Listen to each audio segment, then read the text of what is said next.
যে সমস্ত ভাই বোনদের সংসারের মধ্যে সুখ শান্তি নেই, মিল মোহাব্বত ভালোবাসা উঠে গেছে, তিলে তিলে সংসারটা ধ্বংসের দিকে যাচ্ছে, আমি আপনাদেরকে রাসূলুল্লাহ সাল্লাল্লাহু আলাইহি সাল্লামের শেখানো কিছু আমলের কথা বলবো। আপনিও আপনার সংসারের মধ্যে, আপনার পরিবারের মধ্যে স্বামী স্ত্রীর মিল মোহাব্বত ভালোবাসা হৃদয় সম্পর্ক বৃদ্ধি করার জন্য নবীজির শেখানো সে আমলগুলো করুন। এটলিস্ট অনেক অনেক ভালোবাসা বৃদ্ধি হবে, সম্পর্কের মধ্যে আল্লাহ তাআলা বারাকা দিবেন ইনশাআল্লাহ। এজন্য যদি আপনার সংসারে অশান্তি থাকে, আপনার স্বামী স্ত্রীর মিল মোহাব্বত ভালোবাসা যদি নাই থাকে, রাসূলুল্লাহ সাল্লাল্লাহু আলাইহি সাল্লামের শেখানো আমলগুলো একটু ফলো করুন, ইনশাআল্লাহ শান্তি আসবে। দেখুন সম্মানিত দিনী ভাই বোন, আমাদের ঘর সংসার তিলে তিলে তিলে ধ্বংস হয়ে যাচ্ছে। স্বামী পরকীয়া করে, আগের ইতিহাস যদি আপনি পড়েন, 20 বছর 30 বছরের আগের ইতিহাস পড়েন, বেশিরভাগ পেয়ে যাবেন স্বামীরাই কিন্তু পরকীয়ার সাথে জড়িত হয়ে যেত। এখন দেখা যাচ্ছে নারীরাও কিন্তু পিছনে নাই, নারীরাও কিন্তু এগিয়ে গেছে। যেমন যদি বলি, আগের ইতিহাস পড়লে, 20 বছর 30 বছর আগের ইতিহাস পড়লে শুধুমাত্র ছেলেরাই নেশা করত, নেশাদ্রব্য পান করত, খাইতো, নেশা হয়ে যেত। কিন্তু আপনি যদি বর্তমান সমাজের ইতিহাস পড়েন, অ্যানালাইসিস করেন, মেয়েরাও কিন্তু পেছনে নাই, মেয়েরাও কিন্তু নেশাদ্রব্যের মধ্যে তারা অভ্যস্ত হয়ে গেছে, নেশা করে, নাউযুবিল্লাহ। দেখেন এই যে সমাজটা দিন যতই ঘটাচ্ছে, দিন যতই যাচ্ছে, স্বামী স্ত্রীর মিল মোহাব্বত ভালোবাসা কমে যাচ্ছে। আমি কোরআনুল কারীম থেকে একটা দোয়া আপনাদেরকে শিখিয়ে দেব। আপনার স্বামী যদি পরকীয়ার সাথে জড়িত হয়ে থাকে, আপনার স্ত্রী যদি পরকীয়ার সাথে জড়িত হয়ে থাকে, আপনি কোরআনুল কারীম থেকে একটি দোয়া পাঠ করবেন, একটি আয়াত পাঠ করবেন, রব্বুল আলামিনের কাছে দোয়া করবেন, আল্লাহ পাক রব্বুল আলামিন আপনার স্বামী যদি পরকীয়ার সাথে জড়িত থাকে, আপনার স্ত্রী যদি পরকীয়ার সাথে জড়িত থাকে, এক কথায় কোনো জিনা গুনাহের সাথে যদি জড়িত থাকে, আল্লাহ পাক রব্বুল আলামিন ওই যে আপনার স্ত্রী, আপনার হাজবেন্ডকে ফিরিয়ে এনে দিবেন ইনশাআল্লাহ। আমরা কোরআনকে মাইনাস করার চেষ্টা করি, হ্যাঁ, সংসারের অশান্তি দূর করার জন্য, সংসারে শান্তি আনার জন্য কবিরাজের কাছে চলে যায়। এটলিস্ট আমি যদি আপনাকে বলি, কোরআনুল কারীমের মধ্যে ইনফরমেশন এসেছে, কোরআনুল কারীমের মধ্যে রব্বুল আলামিন কোট করেছেন, ওয়ানাজ্জালনা আলাইকা তিবয়ানাল লিকুল্লি শাই। স্পষ্ট আয়াত, আল্লাহ তাআলার কোরআনুল কারীমের আয়াত, স্পষ্ট আল্লাহ তাআলা বলে দিয়েছেন যে বান্দা, কোরআনুল কারীম তোমাদের সকল রোগের চিকিৎসা হিসাবে আমি দিয়েছি। সুবহানাল্লাহি ওয়া বিহামদি। এজন্য ভাই, কোরআনুল কারীম শিখেন, পড়েন, কোরআনুল কারীমের সাথে সম্পর্ক করেন, সব কিছু পেয়ে যাবেন। একটু গবেষণা করতে হয়। দেখেন না, একটা ভিক্ষুক যদি কষ্ট না করে মানুষের বাসায় যদি না যায়, বাসায় বসে থাকে, তাকে কেউ ভিক্ষা দিবে না। দুনিয়ার নিয়ম যদি এটা হয়ে থাকে, ভিক্ষুকের নিয়ম যদি হয়, তার মানুষের বাসায় বাসায় গিয়ে গিয়ে ভিক্ষা চাইতে হয়, চাইলেই মোটামুটি পাওয়া যায়। আপনি একজন মানুষ হয়ে আপনি আমল ছাড়া এমনিতে বসে থাকবেন, আল্লাহ পাকের নিয়ম নয় যে আপনি দোয়া করবেন না, প্রার্থনা করবেন না, মেসেজ দিবেন না, আল্লাহ পাক আপনাকে দিয়ে ফেলবেন, এটা আল্লাহ পাকের নিয়ম নয়। আল্লাহ চাইলে পারেন, কিন্তু না। রব্বুল আলামিনের একটা নিয়ম হচ্ছে, আপনি যদি রব্বুল আলামিনের কাছে চান, দোয়া করেন, প্রার্থনা করেন, রব্বুল আলামিন আপনাকে দিতে বাধ্য হয়ে যাবেন। এজন্য সংসারের অশান্তি, সংসারের মহাব্বত ভালোবাসা, এগুলো যদি বৃদ্ধি করতে চান, কোরআন হাদিসকে ফলো করেন, দেখবেন সংসারের মধ্যে শান্তি আর শান্তি আসতেছে। অশান্তির কারণে বিশেষ করে মা বোনদেরকে বলবো, রাসূলুল্লাহ সাল্লাল্লাহু আলাইহি ওয়াসাল্লাম বলেছেন, আদ-দুনিয়া কুল্লুহা মাতা ওয়া খায়রুল মাতাঈদ দুনিয়াল মারআতুস সালিহা। নবীজি বলেছেন, দুনিয়ার মধ্যে রব্বুল আলামিন আমাদেরকে যা যা দিয়েছেন, অনেক নিয়ামত রব্বুল আলামিন অলমোস্ট আমাদেরকে দিয়েছি, বাট আমরা সেগুলো ভোগ করতেছি। অনেক নিয়ামত, কত নিয়ামত গণনা করা শেষ করা যাবে না। কোরআনুল কারীমের মধ্যে সেই কথা আল্লাহ তাআলা বলেছেন, ওয়া ইন তাউদ্দু নিয়ামাতাল্লাহি লা তুহসুহা ইন্নাল ইনসানা লাযালুমুন কাফফার। আল্লাহ বলেছেন, হে দুনিয়ার মানুষ, তোমাদেরকে আমি এত নিয়ামত দিয়েছি, যেগুলো তোমরা যদি গণনা করতে চাও, তোমরা কখনো গণনা করে শেষ করতে পারবা না। এত নিয়ামত রব্বুল আলামিন আমাদেরকে দিয়েছেন, সুবহানাল্লাহ।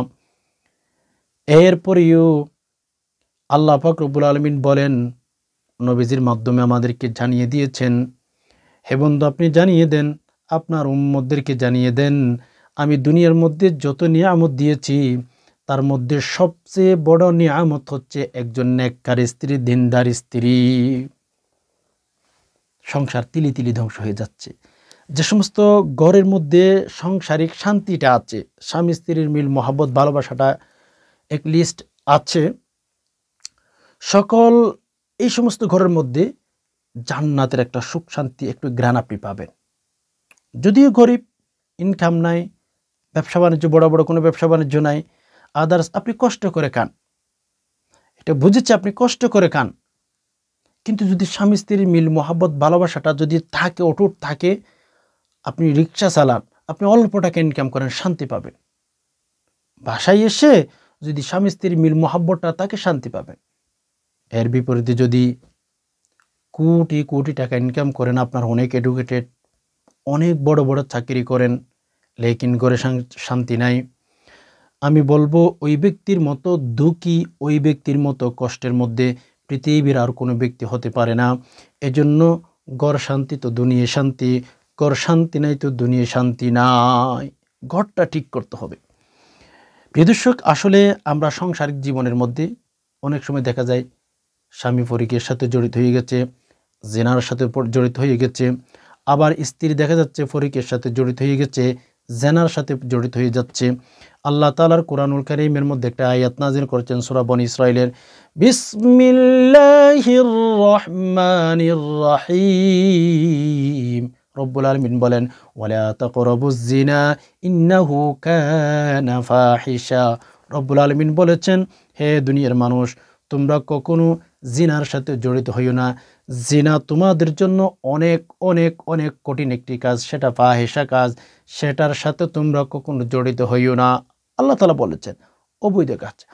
যেমন হাদিস এসেছে, যারা জিনা করবে তারা যদি বিবাহিত হয়, বিবাহিত নারী পুরুষ হয়, তাকে পাথর মেরে মেরে মেরে ফেলতে হবে। তবে শরীয়তের বিধান, যে শরীয়ত অনুযায়ী বিচার করে সেই বিচারটা করবে, আপনি করতে যাবেন না আবার। আর যারা অবিবাহিত আছে তাদেরকে দুর্রা মারতে হবে। আচ্ছা, ওদিকে যাচ্ছি না। দেন আপনার স্বামী যদি পরিকের সাথে জড়িত হয়ে যায়, অথবা স্ত্রী যদি পরিকের সাথে জড়িত হয়ে যায়, 5 ওয়াক্ত ফরজ নামাজের পরে একটি দোয়া পাঠ করবেন, আল্লাহর কাছে বলবেন, আল্লাহ, আমার স্বামী তো পরিকের সাথে জড়িত হয়ে গেছে, আমার স্ত্রী তো পরিকের সাথে জড়িত হয়ে গেছে, মালিক আপনি আমার স্বামীকে ভালো করে দিন, আপনি আমার স্ত্রীকে ভালো করে দিন। এভাবে দোয়া করার সময় কোরআনুল কারীমের মধ্যে একটি আয়াত আল্লাহ তাআলা আমাদেরকে শিখিয়ে দিয়েছেন, ওই দোয়াটি পাঠ করবেন। অথবা নিজেকে যদি জিনা থেকে, গুনাহ থেকে বাঁচিয়ে রাখতে চান, দোয়াটি পাঠ করবেন নিজেকে বাঁচিয়ে রাখার জন্য। অথবা আপনার স্ত্রীকে ফরিকিয়া থেকে ফিরিয়ে আনার জন্য। স্বামী ফরিকিয়ার সাথে জড়িত হয়ে গেছে, স্বামীকে যদি ফরিকিয়ার সাথে জড়িত হয়ে গেছে সেখান থেকে যদি ফিরিয়ে আনতে চান, কোরআনুল কারীমের একটি আয়াত পাঠ করতে কিন্তু বলবেন না। কোরআনুল কারীমের আয়াতটি হচ্ছে, বিসমিল্লাহির রহমানির রহিম, ওয়া ইউসাব্বিতুল্লাহুল্লাযীনা আমানু বিলকৌলিস সাবিতি ফিল হায়াতিদ দুনিয়া ওয়া ফিল আখিরা ওয়া ইউদিল্লুল্লাহুয যালিমিনা ওয়া ইয়াফআলুল্লাহু মা ইয়াশা।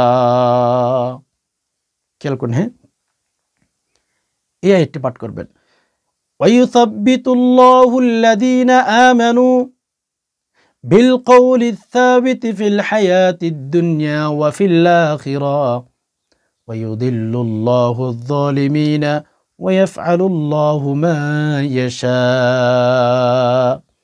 এই আয়াতটি পাঠ করে করে আপনার স্বামীর জন্য দোয়া করেন, আপনার হাজবেন্ডের জন্য দোয়া করেন। দেখবেন যে আপনার হাজবেন্ড আপনার স্ত্রীকে আল্লাহ তাআলা জিনা থেকে ফিরিয়ে এনেছেন, আপনার হাজবেন্ড ভালো হয়ে গেছে, আপনার স্ত্রী ভালো হয়ে গেছে। এই দোয়াটি পাঠ করতে কখনো ভুলবেন না, সহি শুদ্ধ করে শিখে ফেলবেন। আর শিকার পরে দোয়াটি বেশি বেশি পাঠ করে স্ত্রীর জন্য দোয়া করেন। আল্লাহর কাছে বলেন, আল্লাহ, আমার স্ত্রী পরিকের সাথে জড়িত হয়ে গেছে। আপনার স্বামীর জন্য দোয়া করেন, স্বামীকে বলেন, মালিক, আমার এই যে প্রিয় মানুষটা পরিকের সাথে জড়িত হয়ে গেছে, আল্লাহ আমার স্বামীকে একটু ভালো করে দিন, আমার স্ত্রীকে একটু ভালো করে দিন। এই দোয়াটি পাঠ করে করে করে যদি রব্বুল আলমিনের কাছে চাইতে পারেন, রব্বুল আলমিন অবশ্যই অবশ্যই ইনশাল্লাহ ফিরিয়ে আনবেন। আল্লাহ চাইলে পারেন, ইন্নাল্লাহা আলা কুল্লি শাইইন কদির। আল্লাহ চাইলে পারেন। এজন্য দোয়াটি পাঠ করবেন। যারা নিজেকে গুনাহ থেকে বাঁচিয়ে রাখতে চান, নিজেকে যারা হচ্ছে আপনার গুনাহ থেকে দূরে রাখতে চান, এই আয়াতটি পাঠ করবেন। এটা আল্লাহ তাআলা শেখানো কোরআনুল কারীমের একটি আয়াত। ওকে, ইনশাআল্লাহ চেষ্টা করব, আপনি চেষ্টা করবেন। দেন পাশাপাশি সংসারে শান্তি আনার জন্য আমরা গুনাহ থেকে বেঁচে থাকব। আমাদের ঘরের ভেতরে স্বামী স্ত্রী নারী পুরুষ যেই বলেন না কেন, কোনো ধরনের পাপের কাজের সাথে গুনাহের সাথে জড়িত থাকা যাবে না। আমাদের ঘরের ভেতরে অশান্তি আসার কারণ, সংসারের মধ্যে ছেলে মেয়ে খারাপ হয়ে যাওয়ার কারণ, আমি যদি আপনাদেরকে একেবারে শুরুর দিকে নিয়ে যাই, বিয়ে শাদী করার সময় আমরা কিন্তু ওই জায়গার মধ্যে ভুল করে ফেলি। বিয়ে শাদী করার সময় আমরা কিন্তু ওই জায়গার মধ্যে ভুলটা করে ফেলি। বলে কেমন ভুল করি জানেন? এমন একটা ভুল আমরা করে ফেলি যে ভুলটা শরীয়তে কখনো আমাদেরকে মাফ করতে চাই না। যেমন বিয়ে শাদী করার সময় যৌতুকের আদান প্রদান, আস্তাগফিরুল্লাহ, সম্পূর্ণ হারাম। যৌতুকের আদান প্রদান যদি করে থাকেন, আপনি একটা ইবাদত করতে যাচ্ছেন। বিয়ে এমন একটি ইবাদত, প্রতিটি নবী রাসূলের ইবাদত, প্রতিটি নবী রাসূলের সুন্নাহ। বিয়ে শাদী একটি ইবাদত। আপনি এখন যৌতুকের আদান প্রদান করে পবিত্র একটা বন্ধনকে নাপাক করে ফেলতেছেন। ফলে দেখা যাচ্ছে বিয়ে শাদী হওয়ার পরে ছেলে মেয়ের সংসার টিকতেছে না, নষ্ট হয়ে যাচ্ছে। এজন্য প্রথম নম্বরে বিয়ে শাদী করার সময় আপনার ছেলে মেয়ের জন্য, বিয়ে শাদী করার জন্য যখন বিয়ে ঠিক করতে যাবেন, মেয়ে ঠিক করতে যাবেন, তখন যৌতুকের আদান প্রদান সম্পূর্ণভাবে নিজে নিজে মনে করে নেবেন। আমার ছেলের বিয়েতে, আমার মেয়ের বিয়েতে যৌতুকের কোনো আদান প্রদান হবে না। যেই ছেলে আমার মেয়ে বিয়ে করার সময় যৌতুক চাইবে, আমি ওই রকম মেয়েকে কখনো, ওই রকম ছেলেকে কখনো আমার মেয়ে দিতে পারি না, সিদ্ধান্ত নিয়ে ফেলেন। এজন্য বিয়ে শাদীর শুরুতে আমরা অনেক বড় বড় হারামের সাথে জড়িত হয়ে যাই। পরিশেষে আমাদের সারা জীবন আফসোস করতে হয়। আফসোস করলে কোনো কাজে আসবে না। আপনি বিয়ে শাদীর শুরুতে কিন্তু নিজেকে হারামের সাথে জড়িত করে ফেলেছেন। ফলে আপনার লাইফটা তিলে তিলে তিলে ধ্বংস হয়ে যায়। খেয়াল করবেন। দ্বিতীয় নম্বরে, আমাদের ঘরের মধ্যে, আমাদের সংসারের মধ্যে স্বামী স্ত্রীর মিল মহাব্বত কমে যাওয়ার আরেকটা কারণ হতে পারে। সেটি কি? আমরা যখন বিয়ে শাদী করে আমাদের ঘরে যখন বউ নিয়ে আসি, তখন ওই দিনের মধ্যে অবাধ মিলামিশা, ছেলে মেয়ে, আমরা খাবার আয়োজন করে থাকি বা বিভিন্ন গান বাদ্যবাজন অনুষ্ঠান করে থাকি। দেখেন, আপনি বিয়ে শাদী একটা ইবাদত করতে যাচ্ছেন, আপনার ঘরের মধ্যে কনসার্ট, গান বাদ্যবাজনা, ছেলে মেয়ে আইনা আপনি অনুষ্ঠান করেছেন, সমস্ত গুনাহের ফ্যাক্টরি শুরুতে শুরু করে দিয়েছেন। আপনি এখন জীবন নিয়ে হতাশার মধ্যে আছেন, আপনি এখন টেনশনের মধ্যে আছেন। হায় হায়, আমার কি হবে, আমার তো সংসার জীবনটা তিলে তিলে ধ্বংস হয়ে যাচ্ছে। বলে আমি বলি, হ্যাঁ, আপনার সংসার তিলে তিলে ধ্বংস হয়ে যাবে, অবশ্যই হবে, কেন হবে না? আপনি যে বিয়ে করেছেন, ওই সময়ের মধ্যে তো আল্লাহ এবং রসুলের বিরুদ্ধে কাজ করেছেন। আপনার উচিত ছিল বিয়ে শাদীর শুরুতে যখন ঘরের মধ্যে বউ নামিয়ে নিয়ে এসেছেন, ওই সময় আপনি কোনো ধরনের গান বাদ্যবাজনা করবেন না। আপনি খানার ব্যবস্থা করেছেন, ছেলে মেয়ে একসাথে খেয়েছে, ফর্দার কবর কোথায়? আমাদের এই যে ছোট্ট ছোট্ট ভুলের কারণে আল্লাহ এবং রসুল নারাজ হয়ে যায়, ফলে আমাদের সংসারগুলো তিলে তিলে ধ্বংস হয়ে যায়। এজন্য আমি ওই সমস্ত ভাই বোনদেরকে বলবো, যারা কোনো বিয়ে শাদী করেন নাই, আপনি যখন বিয়ে শাদী করবেন, নিয়ত করে ফেলেন, পাক্কা নিয়ত করে ফেলেন, আমি আমার বিয়েতে এমন কোনো কাজকর্ম করব না যে কাজকর্মগুলো শরীয়তে ইসলামে অ্যালাউ নয়। শরীয়তে ইসলামের মধ্যে যেটা জায়েজ নেই, সেই কাজ আমি কখনো করতে পারি না। এখন থেকেই আপনি ডিসিশন নিয়ে ফেলেন, আপনি সিদ্ধান্ত নিয়ে ফেলেন। এজন্য সময় তো দিনী ভাই বোন, আমাদের সেগুলো খেয়াল করতে হবে। ওকে, পাশাপাশি আমাদের সবর করতে হবে। আপনার হাজব্যান্ডের ইনকাম কমে গেছে, আপনি সবর করে থাকেন। খাওয়ার মতো কিছু এসেছে, আলহামদুলিল্লাহ বলেন। ওই যে ফাতেমা রাদিয়াল্লাহু তাআলা আনহার কথা আপনাকে শোনাইতে পারি। আলী রাদিয়াল্লাহু তাআলা আনহু যখন যেই দিন ইনকাম করতে পারতেন না, তখন দেখা যাচ্ছে আলীর চেহারা মলিন, আলীর চেহারা মলিন করে বসে আছে। ফাতেমা আলীর কাছে আসলেন, আলীকে বললেন যে আলী চেহারা মলিন কেন? ফাতেমাকে তখন আলী বললেন, হে ফাতেমা, তুমি কি চিন্তার মধ্যে, তুমি আমাকে চিন্তার মধ্যে ফেলে দিতেছ কেন? তোমার পরিচয় কি তুমি জানো? তুমি একজন রসুলের মেয়ে, আমি একজন আলী রসুলের মেয়েকে বিয়ে করেছি, অথচ ঠিক মতো খাবার দিতে পারতেছি না। আমার কি টেনশন হবে না? তুমি আমাকে কি বলো? আমার তো টেনশন হয় যেদিন আমার কাজ থাকে না। ফাতেমা রাদিয়াল্লাহু তাআলা আনহা আলীকে বুঝাইতেছিলেন যে আলী, টেনশন করার কোনো কারণ নাই, রিজিক তো তোমার হাতে না, রিজিক তো আল্লাহ তাআলার হাতে। রিজিক আল্লাহ তাআলা যেই দিন ব্যবস্থা করে দিবেন ওই দিন খাবো, আপনি টেনশন করেন না। যেদিন খাবো সেই দিন আলহামদুলিল্লাহ বলবো, শুকরিয়া আদায় করব।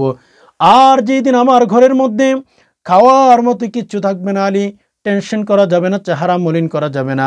আমি যেই দিন খাওয়ার মতো কিছু পাবো না তখন আমি সবর করব, যেই দিন খাওয়ার মতো পাবো সেই দিন আলহামদুলিল্লাহ বলে শুকরিয়া আদায় করব। সুবহানাল্লাহ, কত সুন্দর কথা দেখেছেন। ফাতেমা বলতেছেন যে আলী, খাওয়ার মতো যদি কিছু থাকে আমি সেই দিন আলহামদুলিল্লাহ বলে শুকরিয়া আদায় করব, খাওয়ার মতো যদি কিচ্ছু না থাকে তখন আমি সবর করব। এই জন্য ভাই বোনদেরকে বলবো, সংসারের মধ্যে সবর ধৈর্য যেটা বলেন, আপনার স্বামী আখলাক খারাপ হতে পারে, স্বামীকে সময় দেন, সে ভালো হয়ে যাবে, স্বামী ভালো হয়ে যাবে। স্বামীকে সময় দেন, সবর করেন, আজ না হয় কাল তাকে সুযোগ দেন। আমাদের সংসার মা বোনেরা সবর করতে চায় না, স্বামী খারাপ হয়ে গেছে সাথে সাথে ডিসিশন নিয়ে ফেলে, সিদ্ধান্ত নিয়ে ফেলে, ওরকম হলে চলবে না। স্বামীকে সময় দেন, স্বামীকে সময় দেন, সে যেন ভালো হতে পারে, সুযোগ দিতে হবে, ক্ষমা করতে হবে। এক নম্বরে সবর করবেন, সবর করবেন যে ঘরের মধ্যে খাওয়ার মতো কিচ্ছু নাই, স্বামীর ইনকাম কমে গেছে, সবর করেন, সবর করেন। আল্লাহ তাআলার কাছে সবরের সাথে দোয়া করতেই থাকেন, কেননা আল্লাহ তাআলা বলেছেন, ইন্নাল্লাহা মা'আস সাবিরিন। আল্লাহ তাআলা বলেছেন যারা সবর করবা আমি নিজে আল্লাহ তোমাদের সাথে আছি। সুবহানাল্লাহ। এর জন্য সংসারের মধ্যে মাঝে মধ্যে অভাবে পড়ে যাবেন, স্বামীর চরিত্র খারাপ হয়ে গেছে, সবর করেন। এরপরে দ্বিতীয় নম্বরে আরেকটা কাজ করবেন, স্বামীকে ক্ষমা করবেন। স্বামী ভুল করেছে, স্ত্রী ভুল করেছে, ক্ষমা করে দিন। ক্ষমা করলে আল্লাহ তাআলা বলেন যে বান্দা, তোর ভেতরে এত পছন্দনীয় একটা গুণ পেয়ে গেলাম যেটা আমি অনেক পছন্দ করি, যে বান্দা তুই যেহেতু মানুষকে ক্ষমা করিস, যা আমিও তোরে ক্ষমা করে দিলাম। আমার সৃষ্টিকে তুই যেহেতু ক্ষমা করে দিলি, যা তোরে আমি ক্ষমা করে দিলাম। আর কোনো টেনশন নাই, আর কোনো ডিপ্রেশন নাই। এজন্য আপনার স্বামীকে, আপনার স্ত্রীকে ভুল করলে ক্ষমা করে দিবেন, কেননা মানুষ মাত্রই ভুল করে। মানুষকে যদি আমরা ক্ষমা করতে শিখি, আল্লাহ আমাদেরকে ক্ষমা করে দিবেন।